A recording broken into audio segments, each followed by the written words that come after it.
بعد حمله به خاک اوکراین در سال 2022 کشورهای غربی روسیه را از دسترسی به 300 میلیارد دلارش محروم کردند. بسیار از این پولها در بانک‌های اروپا نگه داشته می‌شوند، از جمله 22 میلیارد دلار در بانک‌های بریتانیا. وکیلان این کشور با قبول قراری رمزی گفتند که این پول به اوکراین داده شود. سبب به گفته آنها سرنوشت نامعلوم کمک‌ها در عهد دونالد ترامپ است.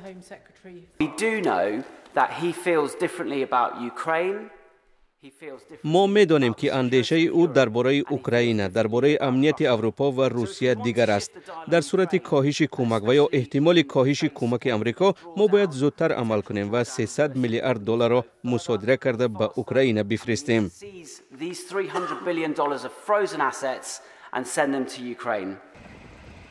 با قول تحلیلگر الکساندر کلیاندر، هر گونه قطع کمک امریکا به کیف اروپا را مجبور می‌کند درباره پول‌های روسیه قرار قبول نماید.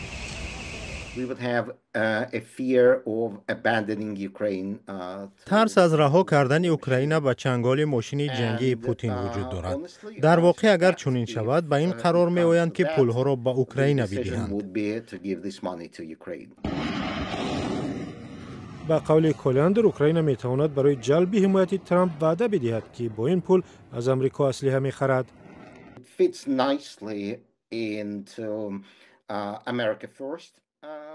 این کار با غایه امریکا در جای اول موافق می آید.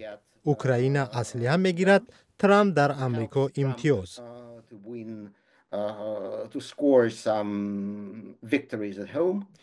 این زمان با قول تحلیلگر، بانک مرکزی اروپا و بعضی حکومت‌ها سر مسئله مصادره پول‌های روسیه ملاحظات دارند.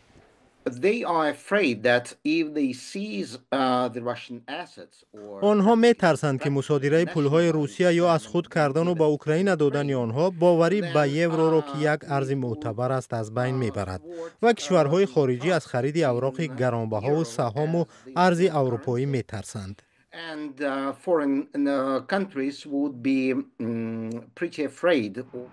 روسیه گفته است که مصادره پول‌ها غیر قانونی خواهد بود و برای این کار انتقام می‌گیرد. اما با گفته تحلیلگران، بسیاری از شرکت‌های غربی علاقه از روسیه بیرون شدند.